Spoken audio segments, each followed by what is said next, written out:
Knowing the caller's voice is a critical component influencing our motivation to answer the call, send it to voicemail, or reject the call. In addition to knowing the caller's voice, things like a desire to engage with the caller, expectations of the caller, presumptions of what the caller desires to talk about, or what is in it for us, amongst other things, influence our response to the call.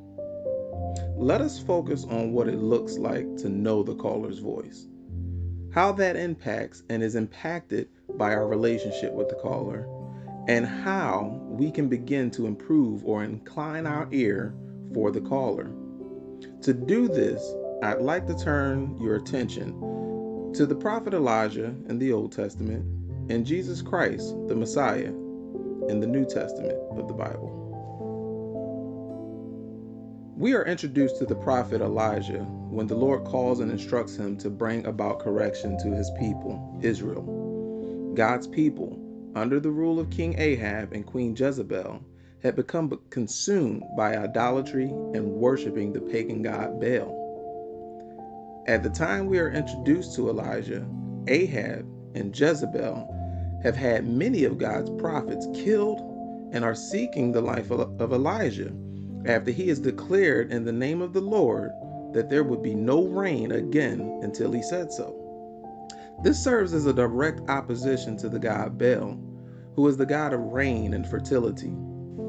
God, after first having Elijah go in hiding for some time, once he had stayed the rain, instructs Elijah to go and meet with Ahab, at which time the Lord would allow the rain to come again.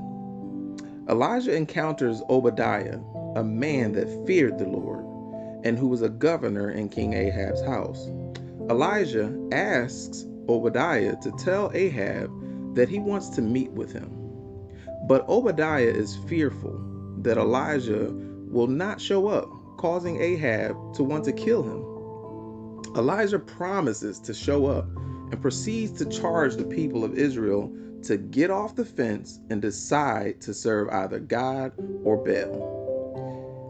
He additionally challenges 450 prophets of Baal to make an offering unto Baal and he to God, and said that the God that sends fire to consume the offering should then be the only God of the people. And the people agreed.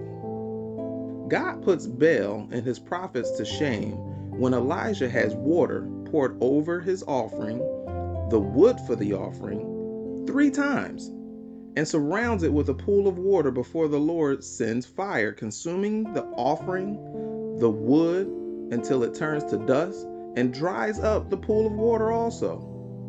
When Ahab shares with Jezebel what has occurred, she makes a declaration to kill Elijah, causing him to flee for his life. Elijah flees into the wilderness, where he asks God to take his life. After the angel of the Lord feeds Elijah twice, Elijah proceeds to Mount Horeb, the mount of God. God tells Elijah to stand upon Mount Horeb as the Lord passed by. As the Lord passed by, he allows the wind, an earthquake, and fire to tear apart the mountain. But the word of God states that God was not found in the wind, the earthquake, nor the fire, but instead was found in a small, still voice. Elijah is asked a second time by the Lord through this small, still voice why he has come to Mount Horeb. When Elijah states for a second time his fear for his life, God gives Elijah instructions to return to the wilderness and anoint a king for Syria, a king for Israel, and a prophet in his room. And God gives specific instructions in who's to be anointed in each of these positions. Elijah pushed past his fear and proceeded to do again what the Lord had instructed him.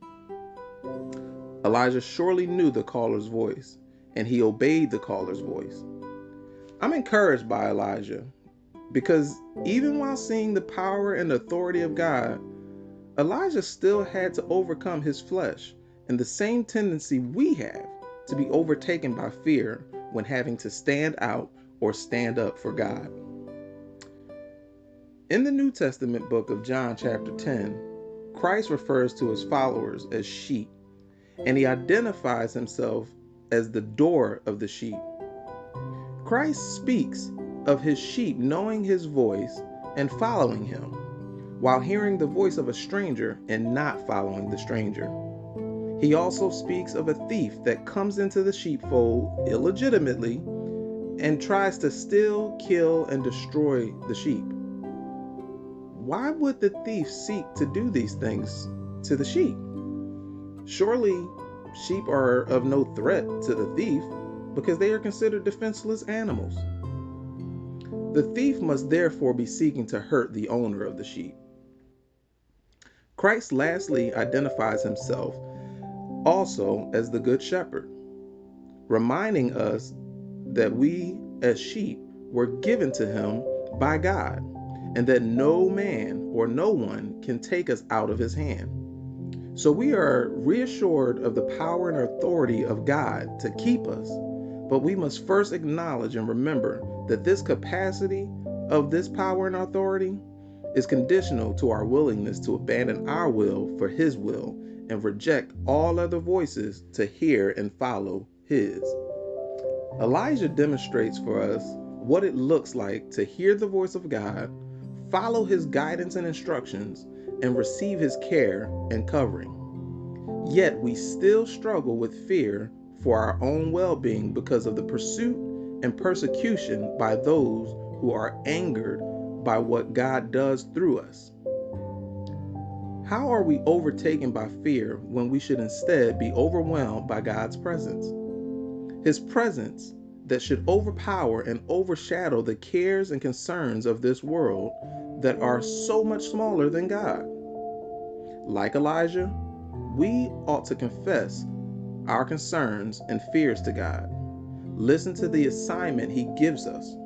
Remember his promises, rejoice for what he has preserved, and with renewed confidence, obey what God has instructed us to do.